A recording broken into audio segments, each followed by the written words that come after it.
Bonsoir tout le monde. Merci à vous d'être présents et présents dans cette conférence. Je vous souhaite la bienvenue. Je suis ravie de vous accueillir et d'accueillir aussi ce soir Ophélie Caëva. Bonsoir Ophélie. Bonsoir, coucou Hortense, bonsoir tout le monde. Je suis ravie d'être là de nouveau. Ça faisait un petit Super. moment. Tu vas nous parler ce soir de nos peurs, de nos ombres. Nos peurs et nos ombres qui nous empêchent quelquefois d'avancer sur notre chemin de vie. Mm. Mais quelquefois, il faut savoir découvrir ce qu'il y a derrière ces peurs et ces ombres, qui sont quelquefois un cadeau. Alors, c'est toi qui vas pouvoir nous en parler le mieux.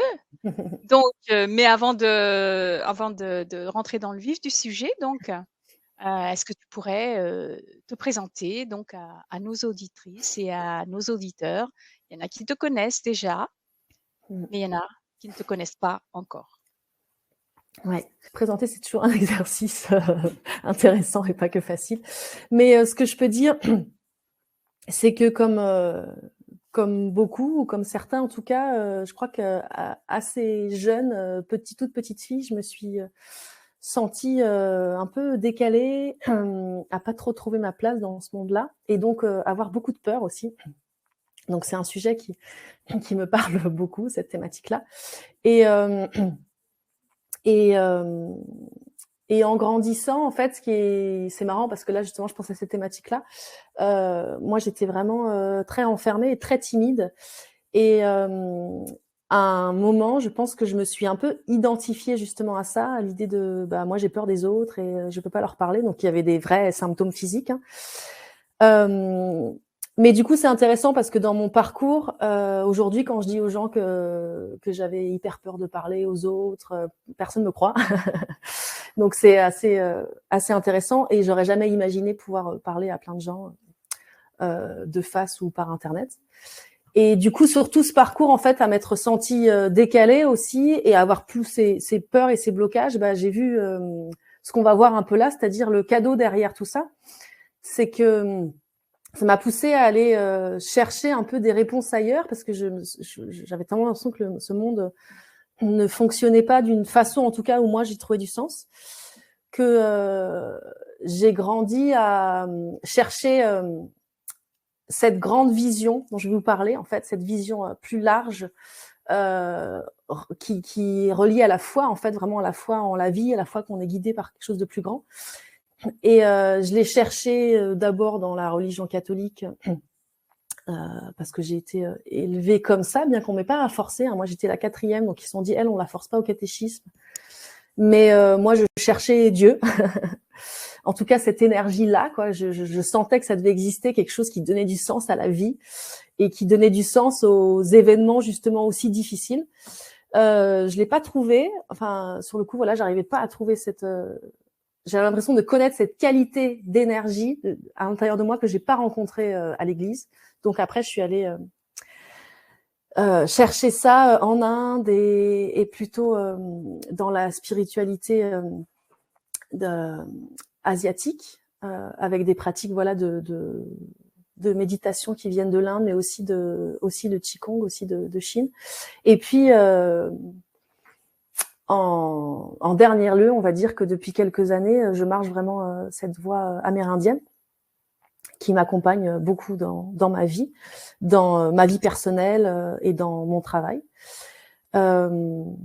Voilà. Et aujourd'hui, je continue beaucoup à travailler sur moi, hein, je suis comme tout le monde, et à accompagner d'autres personnes aussi, à aller visiter en fait ces blocages, ces peurs, ces ombres et cesser de les fuir et plutôt chercher à dialoguer avec elles pour justement pouvoir rebondir et passer un peu de l'autre côté, quoi, voir justement derrière le cadeau et voir qu'est-ce que je peux faire avec elle, comment je peux transformer et comment je peux connecter à cette force de résilience, c'est-à-dire plus rester figé face à la peur, mais arriver à remettre du mouvement, refaire bouger tout ça pour retrouver une force avec ça en fait, quoi, et voir que voilà, chaque peur, elle est différente chez chacun aussi. Et du coup, elle va aussi donner une certaine couleur. Et donc, elle va donner une couleur à cette force de résilience aussi.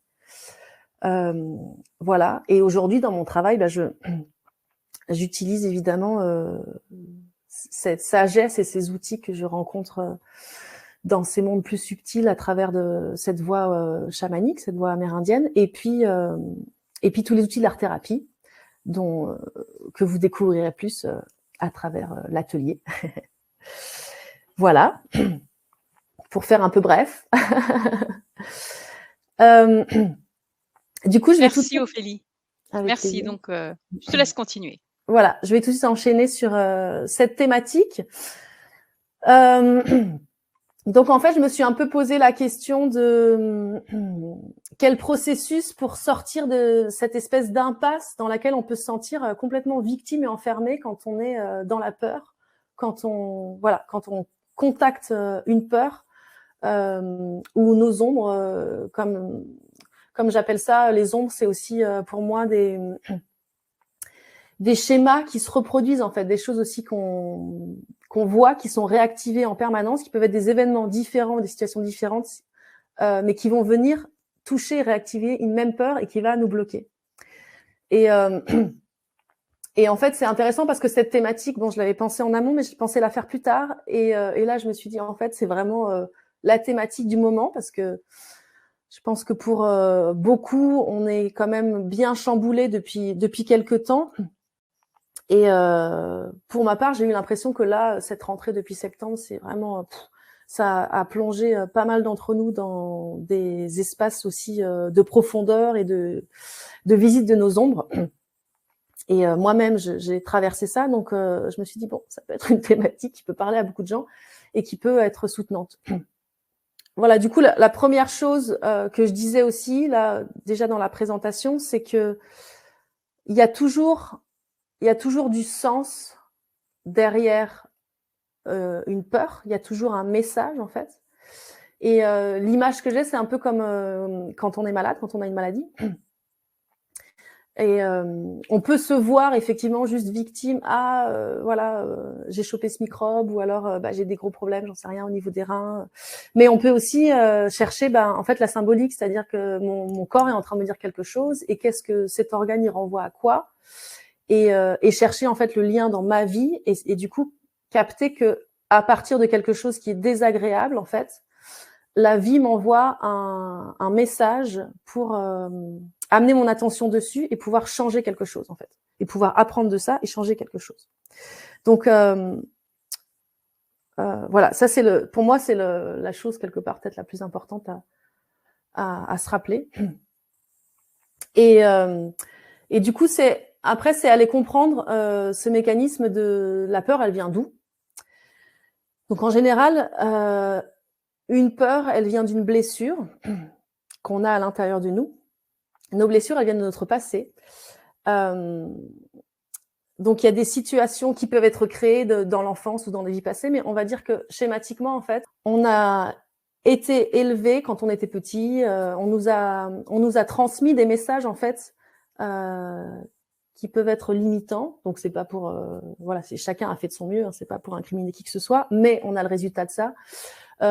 C'est-à-dire que par exemple, j'ai entendu quand j'étais petite mon frère qui me disait tu sais rien faire toute seule, ou t'es méchant, ou t'y arrives jamais, on peut pas compter sur toi. Voilà, tout ça qui va être répété quelquefois. Quelque part, ça va s'accrocher à nous, ça va petit à petit en fait venir s'intégrer à notre personnalité, et c'est nous-mêmes qui petit à petit, même si les situations ne se reproduisent plus, on va continuer à répéter ça. Et du coup, on va l'intégrer à notre personnalité. Du coup, nos blessures vont venir faire partie de notre personnalité aussi. Moi, je suis très inspirée depuis quelques années du travail de Dr Joe Dispenza aussi, qui travaille beaucoup sur les neurosciences aussi, comment fonctionne le cerveau en fait, comment il se nourrit le cerveau, et comment notre cerveau est en lien avec nos pensées, nos émotions, impacte notre réalité. Et donc lui, il a toujours cette phrase en disant notre personnalité impacte notre réalité personnelle. Et, et en fait, clairement, s'il y a une blessure en moi, par exemple, qui me dit que j'arrive jamais à finir quelque chose, en fait, c'est des œillères que je vais mettre sur moi, donc sur ma personnalité, et donc je vais activer, continuer à créer des situations qui vont venir renforcer ça, parce que ça fait partie de ma personnalité. Donc je vibre ça. Du coup, je vais continuer en fait à chercher à, inconsciemment évidemment, venir renforcer ça. Et la vie va m'amener des situations et je vais continuer à co-créer avec la vie des choses qui renforcent ça. Alors, ce qui est intéressant, c'est de comprendre comment en fait ces blessures, elles s'intègrent à notre personnalité et de savoir en fait un peu comment se forme notre personnalité. Si on a des messages comme ça, la personnalité, elle va être formée justement de nos pensées, qui après vont devenir, plus elles se répètent, plus ça peut devenir des croyances en fait, justement des opinions, lesquelles on va vraiment se définir, et nos émotions aussi. Donc nos pensées vont être associées à des émotions, à des choses qu'on ressent en fait, et c'est pareil, on vit une situation avec une émotion forte, ça peut se cristalliser et du coup devenir quelque chose qui va quelque part se rigidifier pour passer de un événement où j'avais vécu une émotion à une humeur ou un état d'être qui s'intègre en moi. Et qu'est-ce qui se passe en fait dans notre cerveau? Toutes ces pensées et ces émotions, en fait, elles se traduisent par une information chimique et une information électrique qui va circuler dans notre cerveau et dans notre corps. Donc, c'est-à-dire des neurotransmetteurs qui vont être sécrétés dans mon cerveau, des hormones aussi qui vont être sécrétées dans le corps. Donc, ce qui se passe, c'est que si je répète une même pensée, une pensée particulière, en fait, par exemple, j'essaie de faire quelque chose et puis je me dis « Ah, mais j'arrive jamais au bout, j'arrive jamais à finir les choses ». Ça va sécréter un schéma, on va dire, ou un neurotransmetteur particulier pour schématiser. Donc, du coup, plus je vais la répéter, plus mon cerveau, il va se nourrir de ce neurotransmetteur, de cette chimie ou de ce courant électrique aussi. Et du coup, il va s'habituer à ça. Et en fait, ça va être un repère. C'est comme à l'image de ces programmes. Voilà, ces programmes sont enregistrés. Donc, petit à petit, en fait, le cerveau, il va avoir besoin de ça. On va créer une forme de dépendance, une forme d'addiction, en fait, à ça. C'est notre repère, c'est notre connu.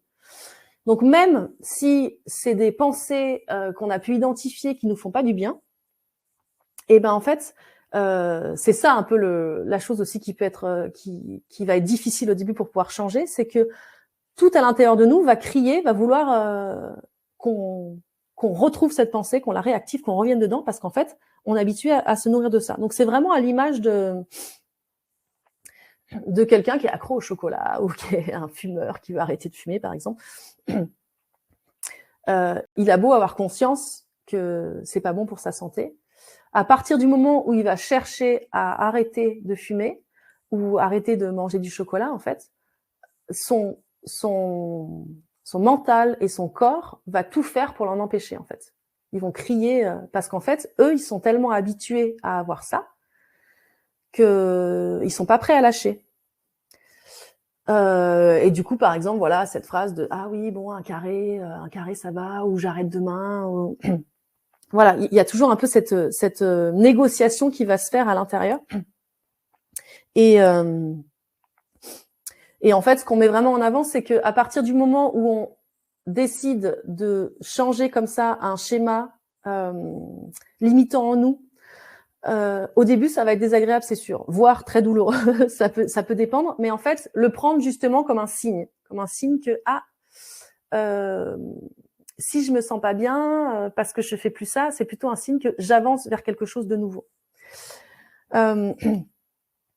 Alors, ce qui est intéressant aussi là-dedans, en lien de comprendre aussi par rapport à ces pensées qu'on répète, qui nous enferment dans quelque chose qui se répète, c'est que en fait, nous vivons du coup dans quelque chose de connu. Notre cerveau, il va tout le temps, en tout cas consciemment, il va chercher à retrouver du connu parce que ça le rassure. Mais ce qui est connu appartient au passé. Puisque forcément, si je le connais déjà, c'est que j'ai déjà vécu. Et que si je me mets à repenser les mêmes pensées chaque jour ou à vivre les mêmes émotions, ben en fait, je suis en train de vivre dans le passé. Donc ça veut dire que chaque jour, dans mon futur, en fait, je vis le passé. Et c'est ce niveau-là qui est enfermant, en fait. Et il y a quelque chose en nous de cette personnalité qui va aller chercher, elle, avant tout, à revivre ce passé parce que c'est plus rassurant. Et c'est vraiment à l'image de ces peurs qu'on voit. Et ben évidemment, ça fait peur d'aller voir une peur. Donc, il y a un mécanisme naturel évident qui va venir en nous et qui va chercher à fuir, chercher à trouver quelque chose qui est rassurant. Enfin, qui est rassurant, qui est connu. Voilà. Et il faut savoir que à 35 ans, pour la majeure partie des gens, 95% de nos pensées sont les mêmes aujourd'hui que la veille. Donc ça veut dire que on a vraiment été élevé comme ça. On n'était pas câblé comme ça au départ, hein.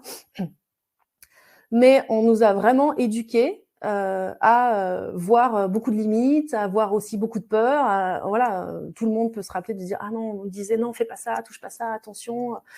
Voilà, on n'est pas une culture qui nous a soutenus et stimulés dans la confiance et l'expérimentation et l'exploration. Donc, on a appris vraiment à se brimer et on s'est construit comme ça avec des choses qui se répètent et qui sont venues en nous, qui ont constitué cette personnalité. Si j'ai une peur en moi et que du coup il y a une pensée qui va renforcer cette peur, qui me dit bah en fait de toute façon je suis pas capable de faire ça, j'ai trop peur. Il y a une émotion qui va avec, qui me fait vivre la peur et que je nourris ça inconsciemment, c'est-à-dire en la laissant m'habiter et revenir et prendre de l'espace. Je vais vibrer ça aussi autour de moi. Donc, j'envoie aussi ce message à l'univers. Alors, dans d'autres conférences, je sais que j'ai beaucoup parlé de ça aussi, de ce... Voilà, donc je revois ça très rapidement. Mais ce processus, justement, de comment on est co-créateur, en fait, avec l'univers.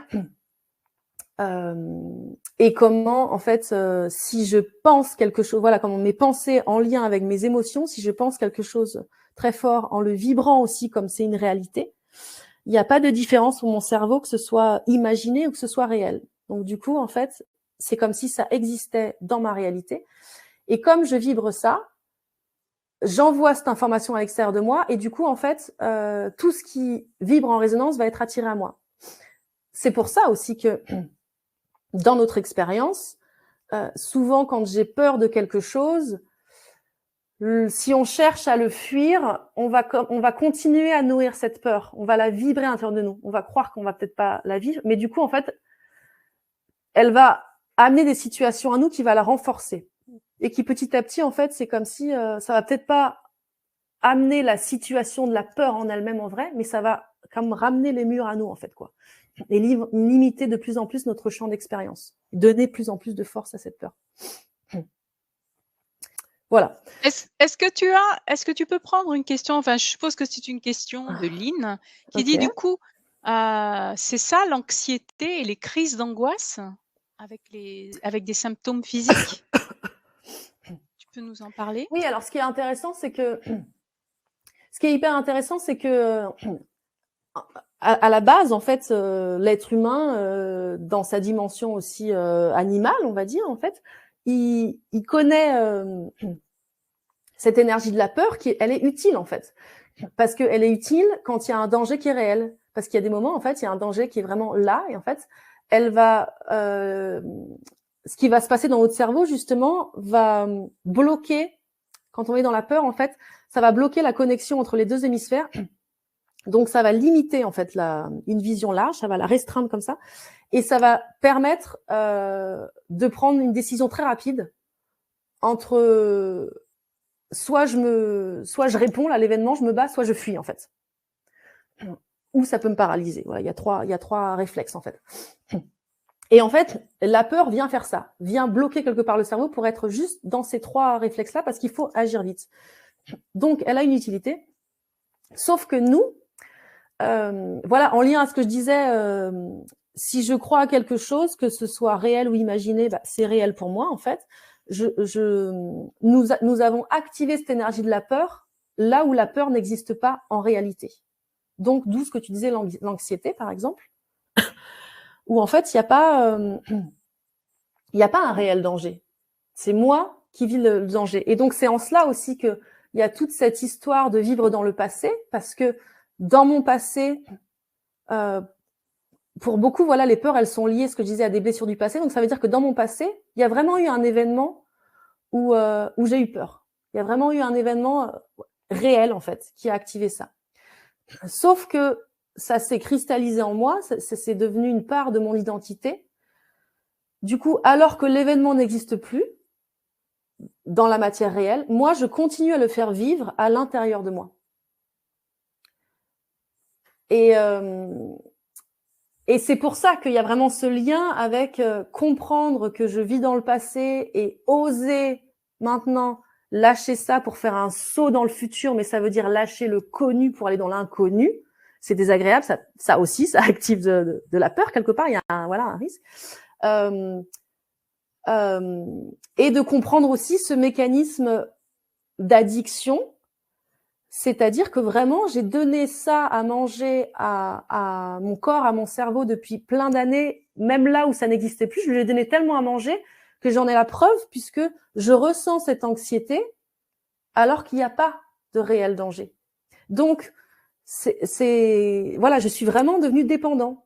Donc c'est ça qui va demander aussi un peu un saut quelque part qui n'est pas des plus faciles. Le mécanisme, il est assez simple. Voilà, après, de passer et arriver à vraiment cultiver autre chose, c'est un magnifique travail qu'on a à faire pour notre vie entière, je crois. Et ben, justement, à propos de la vie entière et d'autres vies, il y a, Patricia qui demande si ça peut venir d'une autre vie. Donc je suppose les peurs, est-ce que ça peut être des souvenirs de peur d'une autre vie? Ah oui, oui, complètement, ouais, complètement. Mais souvent, ce qu'il y a, c'est que ouais, il y a des choses qui naissent de cette vie-là, mais il y a plein de choses avec lesquelles, en fait, qui viennent d'autres vies, et on va revivre des événements qui vont venir les toucher. Donc, on va les revivre aussi dans notre enfance. On arrive à la partie, ça mène à un peu les outils, un peu comment sortir de ça, quoi. Et c'est vrai que il y a cette dimension un peu de se dire, il y a un cadeau derrière la peur. C'est-à-dire, il y a du sens, il y a un message. Donc, oser aller la voir par plein de techniques différentes, mais oser justement rentrer en dialogue avec elle, déjà, ça permet un peu d'apprivoiser. Donc, ça peut être justement de retrouver une mémoire d'avant et qui va mettre du sens dessus, ou de mon enfance, et mettre qui met du sens. Donc, du coup, quelque part, ça, c'est pas forcément suffisant. Pour certains, ça peut créer un déclic. C'est pas forcément suffisant, mais en tout cas, déjà, on change de dynamique de ah, j'étais dans la fuite, c'est complètement quelque chose très loin de moi qui me fait peur, à rentrer en dialogue et commencer à un peu comme la maladie, c'est-à-dire que quand je commence à me poser des questions aussi, ok, le rein, ça me renvoie à ça, les peurs fondamentales, justement, très anciennes, archaïques de mes ancêtres et tout. Ok, ça fait écho à des choses dans ma vie et tout ça. C'est pas forcément dans l'instant, j'ai tout guéri, mais par contre, ça ouvre quelque chose. Et en fait, là, mon corps m'envoie une information comme une ligne conductrice aussi sur mon chemin, qui voilà, qui peut passer au début par quelque chose de désagréable, de limitant, mais qui petit à petit, en fait, va pouvoir peut-être se dessiner comme dans ma vie, c'est un fil conducteur, c'est un fil qui m'amène aussi vers des choses que je suis amenée à faire, en fait. Ça peut m'éclairer vers un intérêt particulier en lien à la peur ou un intérêt particulier en lien à tout ce que, pour aller voir cette peur, pour la changer, je vais développer, en fait. Et comme lien à ça, justement, pour moi, la chose la plus importante et évidente. Et en fait, je me rends compte que c'est ça que je cherchais. C'est la première chose que j'ai cherchée petite, qui me décalait un peu des autres, justement. C'est changer notre conscience, qui va revenir aussi à monter en fréquence, c'est sûr, mais passer en fait de cette vision assez étroite et dualiste de notre mental, en fait, qui sépare les choses, qui les oppose, qui les compare, à la vision beaucoup plus large et qui ouvre à beaucoup plus de possibles, parce qu'elle est aussi unifiante, elle n'est pas dans quelque chose de forcément, il n'y a que deux chemins, en fait, de l'âme, qui est reliée à l'intelligence de l'univers. Donc, en fait, ça va revenir à toucher cette foi que une force plus grande que nous, avec une plus grande sagesse aussi que notre mental, est là pour nous guider. Donc cette force qu'on peut appeler Dieu, déesse, le grand esprit, le grand mystère, le grand tout, voilà, l'énergie de vie, l'univers, ce qui nous parle. Mais pour moi, c'est fondamental en fait, parce que ça nous fait complètement changer de niveau de conscience et changer de perception. Et avec cette vision plus large, je retrouve en fait la conviction, l'évidence que cette force qui me guide, elle est un peu comme un parent pour moi, et comme un parent tout aimant et tout bienveillant, qui veut seulement mon bien, qui veut seulement me guider sur mon chemin, en fait, me guider à grandir, à me transformer et à avancer vers ce que je suis venue faire, en fait, pourquoi je me suis incarnée. Et du coup, c'est avec cette force-là qu'on co-crée. C'est à elle qu'on envoie ces messages et c'est elle qui va nous renvoyer des situations, des opportunités à nous. Et en fait, elle va tout le temps nous envoyer des situations, des personnes, des choses, des événements qui sont bénéfiques pour nous. Ce qui ne veut pas dire que c'est forcément agréable et que c'est joyeux. Ça peut être des événements durs, ça peut être des événements qui viennent activer nos peurs parce qu'elles viennent toucher les blessures. Mais en fait, se rattacher à cette conscience-là, c'est se retrouver cette foi qui dit, OK, quoi que je vive, ce sera pas forcément facile, mais je me rappelle, OK, c'est pas une erreur, c'est pas quelque chose de mal ou quelque chose qu'il faut fuir. C'est l'univers qui me guide, qui m'envoie ça. Donc, première chose, j'essaye d'accueillir et d'accepter, même si je vis quelque chose que je ne veux pas vivre, j'essaye d'accepter ce qui est. Et que ce qui est, même si je comprends pas son sens dans l'instant, j'essaye d'accepter que ça a un sens et que c'est là pour me guider, en fait. Pour moi, c'est vraiment la première chose qui peut tout réouvrir, en fait, et nous aider aussi petit à petit à cultiver, en fait, sur notre chemin, de prendre du recul, de regarder aussi des fois les événements qu'on vit comme si c'était quelqu'un d'autre, un ami, une amie à moi. Et du coup, quand je regarde, en fait, un ami ou une amie qui vit quelque chose de difficile, même si je peux me dire, ah, des fois, c'est difficile, ça, je suis en empathie, je me dis jamais, la pauvre, elle s'en sortira jamais, c'est horrible ce qui lui arrive, vraiment, elle a pas mérité ça. Il y a toujours un truc en moi qui me dit, forcément, si elle vit ça, il y a du sens, il y a une solution, il y a une façon de rebondir, il y a quelque chose il y a un cadeau derrière, il y a quelque chose. Et d'arriver, en fait, à retrouver ça en soi. Et le plus dur, en fait, sur notre chemin, c'est pas tant de pouvoir contacter une fois cette grande conscience, en fait, plus large, quoi, de pouvoir sentir, voilà, que je ressens intuitivement mon âme, je sens quelque chose qui vibre, il y a un message qui m'arrive, c'est d'arriver à cultiver ça, en fait, tout au long, chaque jour et tout au long de sa vie. Et même quand, hop, quelque chose me traverse, voilà, la vie n'est pas que simple, c'est clair. Et donc, quand on reçoit d'abord un truc difficile, on a le truc qu'on reçoit. Donc, il y a des moments où on plonge, où on est pris dans l'émotion parce que ça vient toucher tellement une blessure profonde que dans l'instant, on n'arrive pas là tout de suite à contacter cette vision et sortir la force de résilience. Mais en fait, même si je me vois un peu, aller dans une vague descendante, à un moment, toujours rappeler cette force du rebond. Et la résilience, c'est ça. La résilience, c'est pas chaque chose qui m'arrive, c'est bon, ça ne m'affecte pas. Non, ça vient me toucher, mais à un moment, j'arrive toujours à retrouver ce rebond-là. Et c'est à ce moment-là, souvent, que je me réouvre à, ah oui, je comprenais pas, là, je me sentais victime, mais en fait, ok, je vois qu'il y a du sens, je vois que ça ouvre à quelque chose. Et ce que j'adore, par exemple, dans Dr Joe Dispenza, à un moment, donc lui, il travaille avec des gens qui sont, enfin, il travaille avec beaucoup de gens malades, maladies incurables. Et en fait, ou des gens qui ont voilà perdu des proches, dont toute leur vie, perdu tout leur travail, enfin, dont toute leur vie a été vraiment chamboulée. Il y a eu un événement dramatique qui les a fait chuter fort souvent, et qui à un moment les a amenés à lui. Et donc ils ont commencé toute cette pratique à travers la méditation, à travers connecter à voilà cette vision plus grande dans le silence, accueillir les choses et les transformer. Et en fait, quand les choses commencent à changer dans leur vie et qu'ils reconnectent à cette énergie de joie profondément, il dit en fait, il y a énormément de gens qui vont dire cet événement qui était dramatique dans ma vie, en fait, c'est le plus beau cadeau de ma vie. Et l'idée, ce serait que on n'ait pas besoin d'attendre de toucher quelque chose de dramatique pour arriver à chercher et à cultiver cette conscience, en fait. Et en fait, voilà, le cadeau derrière tout ça, c'est que de ces ombres et ces peurs, c'est que nous sommes, voilà, on est une âme avec tous ces potentiels qui s'est incarné dans cette matière-là, avec ce corps-là, avec comme certains appellent le corps de souffrance, en tout cas ces blessures-là, qui nous ont mis beaucoup de programmes issus de voilà de notre société, de tout le parcours des générations avant. Donc avec beaucoup de programmes douloureux, limitants.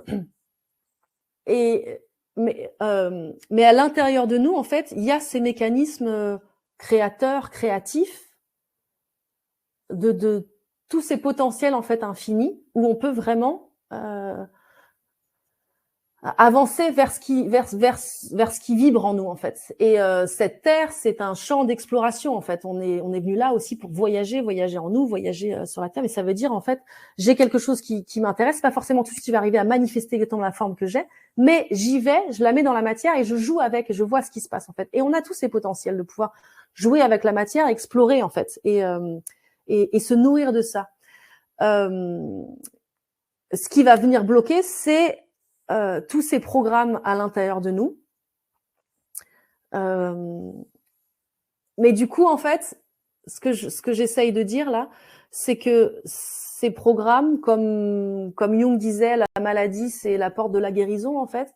Ces programmes limitants, c'est aussi le tremplin, en fait, qui peut nous aider, nous soutenir, nous pousser à retrouver en fait ces capacités créatifs, transformateurs. Et c'est pour ça que je parle vraiment de cadeaux, parce que on a des peurs collectives et puis on a des couleurs plus individuelles en fait, et elles ne sont pas anodines. Et en fait, ces couleurs, elles cachent quelque chose de très beau et qui est pour chaque personne en fait très intéressant. Ok. Alors, avant de reprendre d'autres questions, il y a d'ailleurs, est-ce que tu peux nous parler de l'atelier que tu nous proposes le mercredi, donc 1er décembre à 20h30, et qui répondra peut-être, donc cet atelier répondra à la question de Mime qui demande quelles astuces, exercices utiliser pour se libérer de ses peurs et de ses angoisses. Voilà. Oui, complètement. Et ben justement, on va s'amuser ensemble pendant cet atelier. Et moi, je vais utiliser les outils que j'utilise beaucoup pour justement, en fait, aussi arriver à plonger dans cet espace de cette grande vision qui est aussi au-delà du mental et donc de ces pensées qui parlent beaucoup. Du coup, une dimension plus du silence. Et moi, je travaille énormément avec la visualisation et les outils de l'art-thérapie comme la danse et le dessin. Donc, en fait, dans cet atelier, ce qui va se passer, c'est que on va à la fois à travers la visualisation et avec le soutien du tambour chamanique et du langage d'âme, je travaille aussi avec le langage d'âme, je vais vous guider en fait à plonger dans une peur et quelque part à aller voir de l'autre côté de la peur en fait. Et, et ensuite, il y aura un temps de dessin et de danse pour ça va permettre à potentialiser, renforcer en fait cette force créatrice qui est en nous. Donc la retrouver, la réactiver. Voilà. Donc on va, ça va être très chouette. Vous allez voir, c'est génial. Et on va dire que moi, je travaille beaucoup avec des exercices de visualisation, méditation pour travailler beaucoup sur chercher ce calme à l'intérieur, parce que en fait, conscientiser ses pensées, en fait, il va falloir apprendre à les observer, les pensées, les émotions qu'on active régulièrement sans même s'en rendre compte, pour chercher à ne plus autant les nourrir, autant les cultiver. Donc, appeler ce silence pour quelque part court-circuiter en fait ce mental. Et puis après, comme je disais, oser dialoguer, oser mettre du mouvement, de la rencontre avec ses peurs. Un peu dans l'idée de, en fait, qu'est-ce qui se passe si vraiment, si ça m'arrive, quoi. Parce que souvent, justement, quand on parlait de l'anxiété ou des angoisses, c'est le fait de nourrir l'idée de la peur qui est bien plus terrible, en fait, parce qu'on passe son temps à nourrir, que de vraiment le vivre. Donc, en fait, de faire des exercices aussi, ou qu'est-ce qui se passe, en fait, si vraiment j'arrive à ça?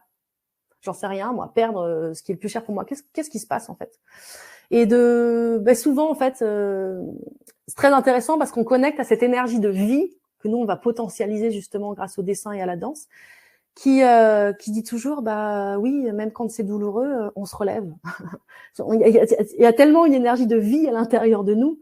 Et on le voit, je pense qu'il y a 10 000 exemples du vivant autour de nous, de la nature aux animaux, aux êtres humains, quoi, pour voir, waouh, des gens vivent des choses extraordinaires, ils sont là, quoi. Voilà, tout ça pour dire qu'on va bien s'amuser avec le tambour, avec le dessin et la danse. Super. Et voilà, voir Oui, tout en un fait, de cheminement un manière peu ludique, quoi. de dialogue avec cette peur et Mmh. toujours à oser aller voir la peur. Mais moi, je travaille beaucoup à renforcer aussi nos ressources, quoi. Parce que c'est ça, en fait, c'est prendre conscience qu'on a des ressources en nous et qu'il faut juste les renforcer, les cultiver, les renforcer, et puis arrêter de nourrir celui qui nous tape dessus, quoi, en fait, et qu'on continue à alimenter souvent. Voilà. Ok, alors pour le côté pratique, donc comme je vous ai annoncé, ça va être le mercredi 1er décembre à 20h30. Vous allez recevoir un lien pour les personnes qui vont participer. Donc pour pouvoir vous connecter à la salle d'atelier comme on fait aujourd'hui, en direct. Il y a des personnes qui seront en direct. Il y a des personnes qui peuvent acheter le replay aussi, sachant, Ophélie, que le replay ou le direct, ça va avoir le même effet. Oui, complètement. Donc, Oui. point de vue de résultat, la seule différence, c'est que pendant le direct, encore, en fait, les gens vont pouvoir aussi poser des questions, te poser des questions pendant le direct. Voilà. Oui, complètement. Oui, oui. Donc, pour cet atelier, vous avez l'offre dans le chat. Vous avez un bouton vert. Je profite de l'offre. Vous cliquez dessus. Ça vous amène sur une page qui va vous donner donc les détails de l'atelier d'Ophélie. Pour les personnes qui regardent le replay, ça va être le descriptif de l'atelier sera en dessous de la vidéo. Et pour les personnes qui regardent sur YouTube, donc le replay de cette conférence, vous allez avoir un lien dans le descriptif qui sera en dessous de la vidéo. Vous cliquez sur ce lien et ça vous amènera également vers la page où vous avez l'offre de Ophélie. Et sachez que vous avez la possibilité de payer en 2 fois les 2 formules. Il y a une formule téléchargeable et une formule non téléchargeable. Et pour les 2, vous avez la possibilité de payer en 2 fois. Et sachez que vous avez aussi la possibilité à tout moment d'acheter l'atelier de Ophélie. Voilà pour les détails pratiques. Donc, On va prendre encore une question là. Il y a Patricia qui demande s'il faut affronter la peur, si on peut affronter la peur. Est-ce que c'est le bon mot, dire affronter la peur? Oui, moi je dirais pas, c'est pas forcément le mot que j'utilise. C'est pour ça que je parle plus de dialoguer ou de danser avec, pour le rendre quelque part moins guerrier, et puis aussi parce que ouais, l'appréhender comme si c'est pas forcément notre ennemi en fait. Et c'est en ça que je dis aussi regarder la couleur de cette peur pour moi, parce qu'en fait elle a un message, elle a un sens. Elle vient révéler quelque chose aussi de moi, de cette blessure, de cette fragilité. Et en fait ça peut devenir une grande richesse. Enfin, l'exemple que j'ai là moi récemment, c'est je me suis sentie rejetée. Je me suis sentie rejetée par quelqu'un de très proche. Et j'ai eu une première phase où j'étais donc ça me faisait peur parce que j'avais vraiment peur que notre relation s'arrête totalement. Donc il y avait ce sentiment qui était là du rejet, avec plus ou moins une réalité dans la matière, et puis cette peur qui se rajoute de ah oui, en fait toutes ces projections en fait, et tout ça n'est pas réel en fait, c'est moi qui projette de ah et on va arriver à ça, je ne vais plus pouvoir voir cette personne, elle va quand même me rejeter de sa vie. Et donc j'ai eu une première phase où j'étais très concentrée avec mon mental là, qui sépare les choses, donc sur l'autre, sur cette relation à moi, cette relation avec moi, mais de l'autre avec moi. Et puis petit à petit, en fait, justement au gré voilà, d'un travail plus intérieur, de plonger plus intérieur de moi, et de voir, de me dire en fait qu'est-ce qui se passe dans ma vie si ça s'arrête. Ça m'a amené en fait à retrouver plein d'événements de mon passé où j'ai vécu cette sensation, cette même sensation de rejet. Et donc j'ai vraiment vu comment bon bah cette situation elle est réelle dans mon présent, mais du coup je suis sortie de juste je suis victime, cette personne me rejette. Ah oui, en fait il y a quelque chose en moi qui réactive ça, puisque je l'ai déjà vécu plein de fois et je ressens exactement le sentiment. Et en fait, ça veut dire que ça le réactive. Et pourquoi je continue à vivre ça? Je vais, voilà, de comprendre que, ok, j'ai ma part dedans, qui est inconsciente évidemment, mais si j'amène la conscience, peut-être que je vais pouvoir arriver à sortir de ce schéma-là. Et pour moi, une étape aussi de sortir de ce schéma, c'était commencer à me dire, bon bah ok, qu'est-ce qui se passe si vraiment cette projection devient réelle, c'est-à-dire cette personne sort de ma vie. Et si on est bien accompagné, parce qu'après ça dépend, c'est extraordinaire en fait la respiration qui peut revenir, parce que la peur en fait elle contracte tout, et puis d'un coup c'est pas. Mais je me suis pas sentie, quand je dis si on est bien accompagné, c'est dans le sens justement où je me suis pas sentie ah ouais ok j'affronte et il faut que je me batte contre cette peur. C'est l'inverse en fait, c'est plutôt ok petit à petit je vais laisser grandir une force en moi qui va mettre suffisamment de sécurité que je peux regarder, ok, qu'est-ce qui se passe si je perds ça? Et en fait, ça a amené une respiration parce que ça m'a soutenue à aller chercher des appuis en moi qui existaient déjà, mais que je ne nourrissais peut-être pas plus autant. Et en fait, de me dire, bon, bah, en fait, si j'ai plus ça, il faut que un peu comme je vous disais, cette addiction là aussi, là, elle est en nous et puis elle peut être exprimée sur des choses. Il faut que je décolle de cette autre personne et que j'arrive à me nourrir à l'intérieur par quelque chose d'autre. Donc, et ça a été un vrai cadeau de vraiment ouvrir. Ah ouais, en fait, j'ai besoin de nouvelles ressources. Et puis quand je pense à ça, ça me nourrit à fond. Donc en fait, je vais aller là-dedans et c'est moi avec moi. J'ai pas besoin. Et en plus, souvent, ce qui est génial, c'est que si c'est danser de façon plus ou moins harmonieuse, voilà, à un moment qui est juste, bah on peut ne pas vivre la projection de la peur qu'on avait en fait, parce que voilà, plus on anime et plus on projette et plus en plus on continue à envoyer cette énergie là, donc qui attire ça à nous, à se contracter aussi par rapport à l'événement extérieur, donc ne pas laisser de l'espace à l'autre ou à la situation. Donc il y a tout ça qu'on nourrit en fait à l'inverse de ce qu'on voudrait consciemment, mais qu'en fait inconsciemment on continue à nourrir. Mais voilà, j'aime bien vraiment ramener un peu l'idée de la danse parce que c'est mettre du mouvement, parce que c'est un peu reprendre, c'est ça aussi, reprendre cette foi en l'univers. C'est l'univers ne met pas des pièges dans notre vie, même s'il y a des événements qui sont très durs et très douloureux à vivre. Et parfois, bon bah, on les comprend pas, on les comprendra des années après, ou c'est juste bon bah ok, accueillir que la vie il peut se passer ça et que ça nous renforcera dans le temps, ça nourrira une qualité d'écoute, d'empathie, voilà, d'être que nous sommes. Mais mais ça peut être douloureux. Mais en tout cas, la vie, elle est pas en guerre contre nous, et les événements qui viennent ne sont pas en guerre contre nous, et même ce qui sort de nous n'est pas en guerre contre nous. Et moi, je vois souvent d'ailleurs par rapport à l'ego, voilà, qui fonctionne avec ce mental, qui voilà, qui est addict à certaines choses, qui a besoin de s'accrocher à certaines choses, et quand on sent que on va vers quelque chose d'inconnu, bah lui souvent il a peur, tout ça, donc c'est lui premier qui va chercher à nous limiter. Comme je vous disais, le mental va dire ah non, pas ça, pas tout de suite, t'es pas prêt, pas maintenant. Plutôt que de me dire ah il faut que je le tue, moi je vois plutôt comme un petit enfant en fait qui est paniqué parce qu'il a certaines habitudes. Il avait l'habitude de, je sais pas, d'aller dans un parc particulier, et d'un coup là on l'a amené dans un truc gigantesque, il a aucun repère et tout, donc ça lui fait peur. Alors qu'en fait c'est génial, il y a beaucoup plus de jeux, mais lui il voit pas ça au début. Donc c'est plutôt ok, aller le voir, dialoguer avec, et puis petit à petit le guider vers ça, vers ce plus grand quoi, avec confiance.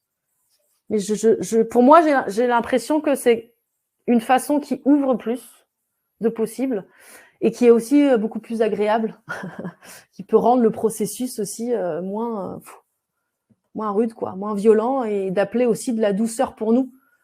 Comme je disais, quand on se voit aussi plonger, bah si on commence à, bon ça arrive, hein, ok, tu vois, voilà, je me juge, ah mince, je plonge encore et tout ça. Bon, ok, mais en fait c'est un moment de se dire, ok, donc là j'ai plongé, je suis mal, je me juge en plus d'être mal. Bon, à un moment je dis stop et je me dis j'accueille que je me juge, j'accueille que j'ai plongé, et c'est Louise Bourbeau qui dit, en fait on ne peut pas aller vers ce qu'on veut si on n'accepte pas ce qu'on ne veut pas, mais dans lequel on est déjà, quoi. Il y a des fois dans la vie, bah, on vit quelque chose qu'on voudrait pas vivre, ou on incarne un état d'être qu'on voudrait pas, mais on est dedans. Et en fait, si on ne l'accepte pas, on pourra pas aller avancer vers ce qu'on veut. Donc il y a vraiment cette dimension de, dès que je m'en rends compte, ok, bah c'est pas grave, j'accueille. Ok, bon bah là j'ai foiré, j'accueille. Et hop, ça va beaucoup plus vite en fait activer cette force de résilience. Voilà. Merci Ophélie. Alors Lynn dit, parfois on ne sait même pas c'est quoi cette peur. On trouve pas, je ne trouve pas la réponse, mais les symptômes sont là. Et d'ailleurs, Patricia dit, je vis exactement la même chose. Tu as décrit quelque chose tout à l'heure. Elle dit, je vis la même chose, sauf que mon corps souffre et je grossis avec ce stress. Quelquefois, les peurs, on n'arrive pas à les nommer en fait, mais c'est là. Ouais, c'est là. Oui, complètement. Bah, c'est voilà, comme à l'image des maladies, on a des maladies qui arrivent et puis on n'a pas voilà, forcément la conscience ou le message tout de suite. Ah oui, ok, c'est dû à ça. Non, là c'est mystérieux. Donc je me sens vraiment dans cet état de victime au début, quoi. Ce qui n'enlève pas qu'il y a un cadeau derrière, mais ça veut pas dire qu'il faut forcément comprendre pour que ça change, ou que il faut forcément d'abord comprendre pour que ça change. Le sens, il peut venir après. Mais ce qui est important dans tout ce processus de petit à petit, en fait, travailler avec les outils qu'on a, qui peuvent être par exemple la méditation, en tout cas travailler à se relier à notre âme ou à cet espace inconnu, cet espace du silence, c'est observer, prendre un temps pour observer en fait et traquer un peu toutes ces pensées qui reviennent. Ok, quand j'ai peur, qu'est-ce que ça dit? Qu'est-ce que je ressens? Essayer de traquer ça, et quand on les a, petit à petit, chercher à les nourrir de moins en moins. Donc, ça veut dire quand ça me vient, qu'est-ce que je peux faire? Vers quoi je peux me tourner pour essayer de ne pas réactiver, lui donner encore plus à manger. Donc, des fois, c'est me décentrer et faire quelque chose qui n'a rien à voir, mais qui va faire que là, je vais m'amuser. Il y a ça. Il y a ensuite, on est des êtres créatifs. Hein. Nos pensées, nos émotions créent. Et normalement, on est câblé pour jouer avec ce mécanisme de il y a quelque chose qui m'attire et du coup je pense à lui, je le vibre, je le vis et il vient à moi. Sauf que les câblages ont eu quelques petits soucis dans notre éducation. Donc on a surtout à être renforcé à se concentrer sur ce qu'on ne veut pas, sur ce qui ne marche pas, sur ce qui nous fait peur aussi. Et du coup, on est encore dans ce mécanisme de créer, c'est-à-dire que je pense à ça, j'attire ça aussi à moi, quoi. Donc, on met énormément d'énergie là-dedans. Et c'est aussi une partie du travail, ça peut être de traquer ses pensées et de chercher à me concentrer sur ce que j'ai envie, c'est-à-dire donner moins d'énergie à ce que j'ai pas envie, donner moins d'énergie à ma peur, même si elle est là, essayer de la nourrir moins en moins. Parce qu'en fait, je vous dis, il y a tout ce processus aussi d'addiction dans le cerveau. On ne sait pas pourquoi c'est là, mais en tout cas, c'est quelque chose qui est connu et mon cerveau, il est habitué à manger ça. Donc lui, il n'a pas besoin de savoir pourquoi c'est là, hein, il veut juste le retrouver. Mais donc, ça veut dire que il y a des connexions neuronales où il y a deux idées qui sont connectées en elles. J'en sais rien, moi, par exemple, si j'ai peur de parler quand il y a trop de gens, là, je vois un ami, et puis d'un coup, si je vois 10 personnes autour, hop, tout de suite, j'ai peur, j'ai pas envie d'y aller, quoi. Donc, il y a deux pensées. Je vois un groupe de 10, la peur qui me dit non, je veux pas y aller. C'est deux connexions ensemble, en fait. Et si petit à petit, j'arrête de nourrir juste ces pensées, c'est-à-dire je vois ça, j'ai peur, mais je vois ça, je respire avec, peut-être ça pourrait être chouette d'aller les voir, quoi. Ce qui veut pas dire forcément que je vais faire le pas, mais de trouver, en fait, pour pouvoir déconnecter petit à petit, moins nourrir les connexions, déconnecter et en créer des nouvelles. Ensuite, il faut savoir, comme je disais, que là, on vit dans le passé, en fait. On est constamment en train de... Donc, cette peur, on ne sait pas d'où elle vient, mais elle est là depuis très longtemps. Donc, en fait, on la nourrit en permanence en lui donnant beaucoup d'attention. Et du coup, en lui donnant beaucoup d'énergie. Il y a une autre peur qui va s'activer, mais qui est plus intéressante peut-être d'aller avec. C'est-à-dire que c'est à partir du moment où je vais aller voir cet inconnu.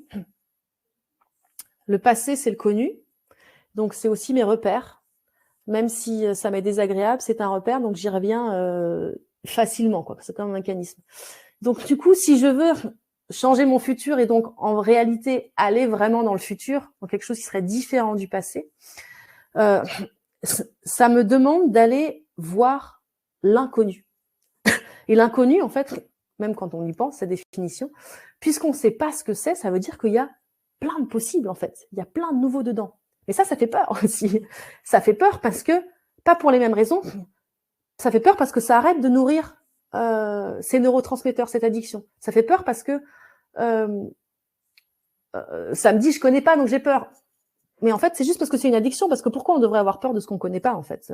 Si l'univers, il me guide, si je connais pas, c'est forcément chouette, en fait. Ça peut être quelque chose d'aller explorer et tout ça. Et du coup, comment je peux faire pour essayer peut-être un petit peu chaque jour pour aller voir l'inconnu. Et moi, je sais que c'est ça, j'ai oublié, mais j'ai réfléchi là, c'est venu un peu avant de venir, avant de faire cette conférence, quoi, là, au tout début.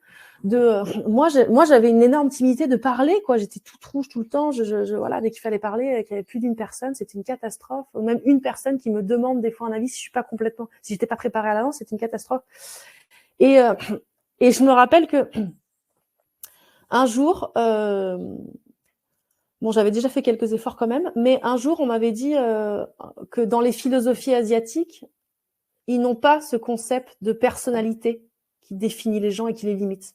C'est-à-dire qu'ils ont un concept que à chaque instant, je peux changer, je peux me redéfinir. Et c'est exactement ça, en fait. La personnalité, quelque part, ce qu'il dit Dr. Joe, à 95%, c'est juste du passé, en fait. Donc, en fait, c'est pas une réalité, quoi. Moi, je suis pas du passé, hein. En fait, moi, je suis quelque chose tout le temps en mouvement, quoi. L'énergie est tout le temps en mouvement. Et donc, je m'étais dit, moi, je me dis toujours, parfois, je me disais, bon, là, ce serait bien que je parle, je suis avec un groupe. Et dans ma tête, je me disais, non, mais je suis timide. Donc, ça me donnait une excuse, ça m'enfermait dedans. Et je m'étais identifiée à ça et ça me donnait une excuse. Et à un moment, je me suis dit, mais en fait, si c'est pas réel, si cette identité n'existe pas, ben, ça veut dire que là, je peux parler. Et que, hop, oui, il y a une peur, mais que si j'y vais, juste, voilà, je plonge dans l'inconnu, quoi, en fait. Bon, là, à l'époque, pour moi, c'était un peu brutal, quoi. Là, c'était plus un peu affronté, même si c'était des petits trucs comme ça que je faisais. Maintenant, j'irais un peu différemment. Mais c'est cette idée un peu de se dire, en tout cas, comme il y en a qui disent, chaque jour faire une chose nouvelle que j'ai pas faite. Parce que, en tout cas, quand je suis en train de faire quelque chose de nouveau, mon mental, il va devoir focaliser intensément parce qu'il connaît pas du tout. Du coup, il peut pas du tout penser à autre chose. Parfois, quand je fais des choses que j'ai déjà faites, je suis en train de le faire et puis je suis en train de penser à autre chose. C'est toujours du passé que je suis en train de penser, en fait, quoi. Un truc, quoi. Mais quand je fais du nouveau, en fait, tout est absorbé. Donc, mon mental, il peut pas penser. Et donc, c'est une façon aussi de court-circuiter cet automatisme du mental qui va venir nous parler en permanence. Et en fait, il vient en permanence nous limiter parce que c'est ça qu'on a renforcé le plus. Donc, nous ramener nos peurs. Donc, il y a vraiment voilà, cette notion de s'ouvrir à l'inconnu. Et l'inconnu, ça peut s'exprimer de plein de façons. Ça peut se dire, parce qu'en fait, c'est un truc un peu fou quand on y pense, le cerveau humain. C'est-à-dire qu'on se réveille le matin et à peine on sort de ces ondes du rêve, là, petit à petit, on se réveille, en fait, quoi. Et on va chercher à mettre du sens dans notre vie, à remettre quelque part les meubles en place. C'est-à-dire que moi, comprendre pourquoi il y a ce meuble qui est ici, moi, qui je suis, qu'est-ce que je fais là et tout. Et pour faire ça, eh ben, on recrée toute notre identité, notre personnalité, mais avec le passé. Ah oui, moi, je suis ça, j'ai fait ça hier, j'ai ça à faire. Donc, en fait, on active tout de suite le connu qui est le passé. Donc on s'enferme tout de suite parce que ça nous rassure, parce qu'en fait si on se réveille et puis qu'en fait on se dit mais qui je suis, où est-ce que je suis, c'est hyper anxiogène. Donc on a besoin naturellement de faire ce processus là, mais ça nous empêche pas en fait moi se dire en fait moi j'ai envie de me réouvrir à l'inconnu et à que plein de choses peuvent se passer. Moi par exemple j'ai des fois ce mécanisme de dire ah bon en fait voilà je me sens enfermée. Si moi j'active pas quelque chose, il y a rien qui va venir à moi. Mais en fait, c'est pas vrai. La magie, elle arrive. Parfois, il y a quelqu'un qui vous appelle et qui vous dit ah oui, il y a ça. Est-ce que ça t'intéresse de venir ici à un spectacle ou de travailler pour un tel? En fait, c'est venu à moi, j'ai rien fait. Ça existe. On a plein d'expériences comme ça. Donc la vie peut nous envoyer ça. Mais c'est à nous de nous réouvrir à ce possible qu'on ne connaît pas. Faire confiance à la vie, comme dit Alfred. Voilà. Et ne pas s'identifier à l'ego mental. Mais ça, c'est un travail, en fait, c'est un véritable travail qu'on doit cultiver, qui n'est pas du tout notre mental, comme il a été éduqué. Pour l'instant, il est que des réflexes, des programmes, et du coup, il va pas du tout naturellement le faire, quoi. Il va tout le temps rechercher un truc très connu et très limité. Donc, on a cet effort à faire, en fait, à aller appeler, quoi. Alors, Lynn demande si c'est possible de changer ça, même quand on a grandi dans un environnement de violence, etc. Ouais. Complètement. Moi, je prends l'exemple de Dr Joe qui dit en fait que lui, il a travaillé avec des milliers de personnes. Et en fait, il dit il y a personne, mais parce qu'on est tous programmés pareil, même si, enfin voilà, on a les câblages en tout cas quoi. Hein, on a pu avoir vécu des violences. Voilà, on a des choses qui vont nous bloquer à certains endroits différemment les uns des autres. Mais en fait, il dit que vous soyez petit, gros, vieux, jeune. Handicapés, hommes, femmes, voilà, avec toutes des histoires différentes. En fait, il y a personne qui n'a pas ces possibilités-là. Personne n'est rejeté de l'univers, en fait. Personne n'est rejeté de cette loi de création, en fait, de co-création avec l'univers. Personne.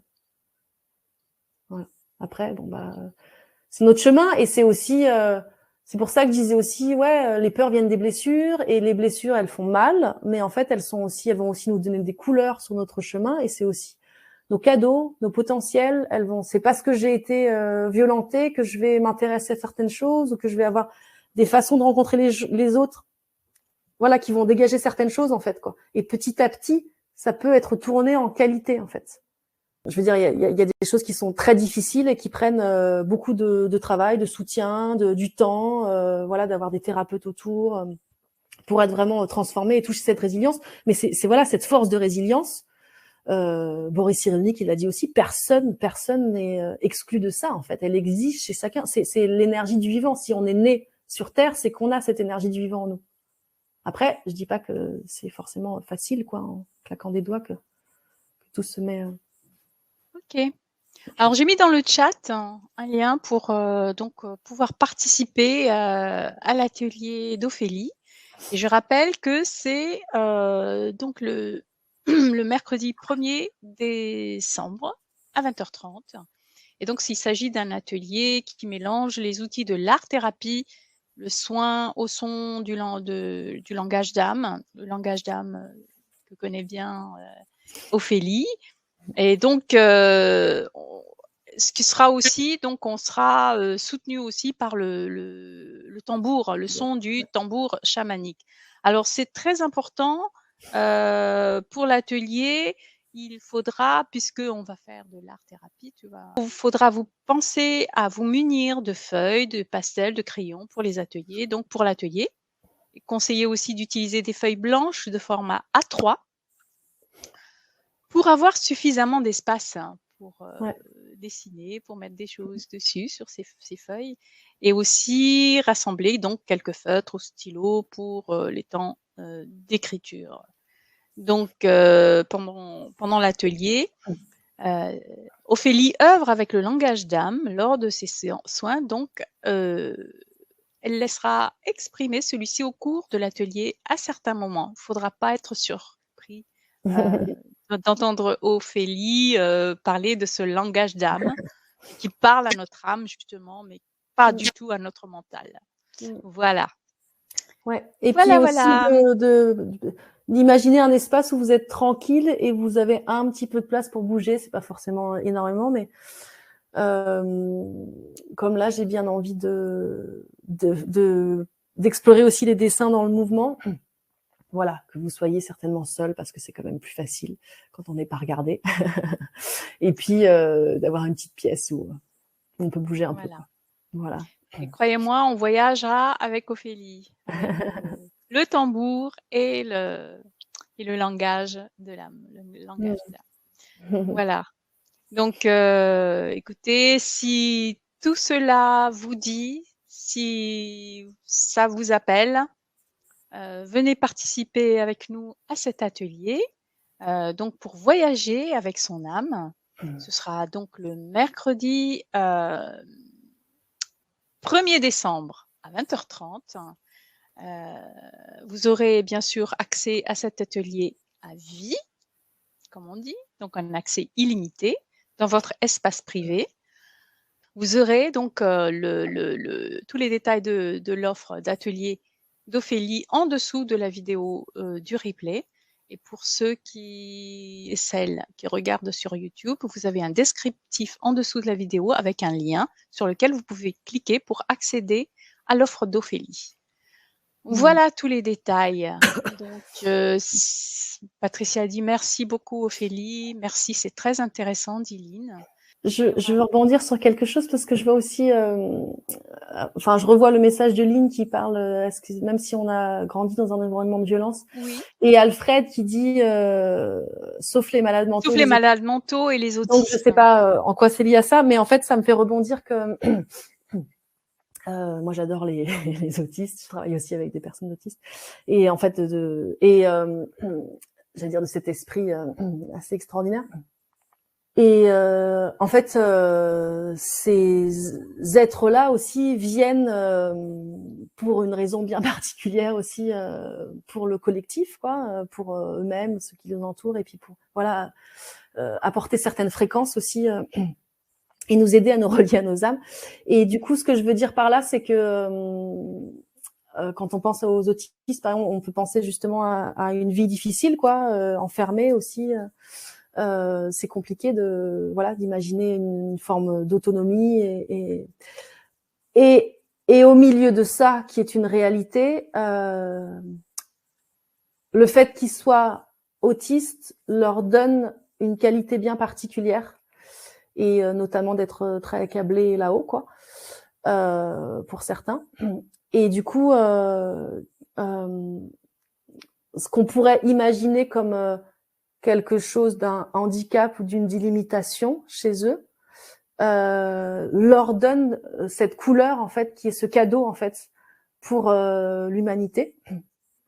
Et du coup, quand ça me fait rebondir sur ces violences là dont tu parles, je connais pas ton histoire, Belle, mais que cette force de résilience, elle mène aussi à ça, c'est-à-dire que petit à petit, de voir que parce que justement on a eu un parcours avec ces douleurs, ces blocages, ça va venir créer quelque chose en nous, et du coup ça va nous donner une couleur particulière qui forcément va rejaillir dans ce qu'on a à offrir, en fait, aux autres et autour de nous. Donc certes, ça peut être des longs processus, c'est un long chemin pour arriver à transformer un peu les choses, et surtout sortir de quelque chose qui n'était que douleur et que blocage à quelque chose d'un outil, d'une force et d'une qualité de présence, qualité d'être à offrir à plus grand que nous. Mais c'est une réalité, en fait. Enfin, c'est sûr. Voilà. Et en tout cas, moi, c'est ce que je crois, et c'est ça qui rejoint aussi des moments de dire bon il y a toujours un cadeau derrière nos ombres, derrière ces schémas qu'on vit, qu'on revit, qui à un moment on va arriver aussi à les transformer. On n'est pas condamné à vivre de la violence toute notre vie, par exemple, mais si on a vécu ça, il y a quelque chose en nous qui a choisi de vivre ça, et parce que ça, enfin, qu'on soit d'accord ou pas sur le fait qu'on ait choisi ou pas, en tout cas, ça va venir nourrir une qualité en nous qui, à un moment, va se révéler comme un très beau cadeau, quoi.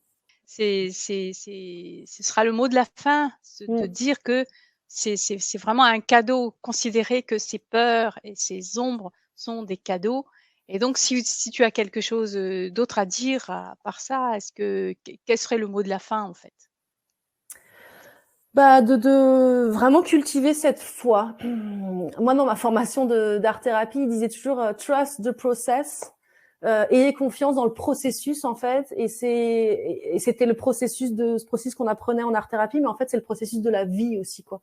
C'est que la vie nous amène toujours dans des endroits où forcément il y a une solution. Où moi, je me disais aussi, comme en mathématiques, on nous apporte des problèmes pour trouver une solution. C'est pareil dans la vie, en fait. On nous amène ça, où on a l'impression que on ne sait pas comment faire. Et en fait, c'est parce qu'il y a forcément une solution ou quelque chose qui va nous amener à grandir, en fait, quoi, aller vers cet inconnu et grandir.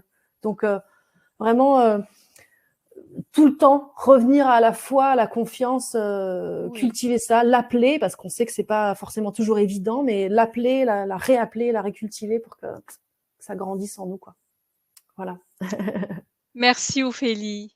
Merci. Merci beaucoup, et je veux remercier aussi les personnes présentes en direct aujourd'hui avec nous. Eh bien, je vais vous souhaiter une très belle soirée. J'invite toutes les personnes qui souhaitent nous rejoindre pendant l'atelier. Vous avez le lien dans le chat. Et puis, il me reste aussi à te remercier, Ophélie. Merci beaucoup, Hortense. Merci à tous. Merci beaucoup. Merci Alfred. Merci Lynn. Merci Mime. Merci Nadia. Merci tout le monde. Et je vous dis à très bientôt. À bientôt. Une très belle soirée. Au revoir. Au revoir.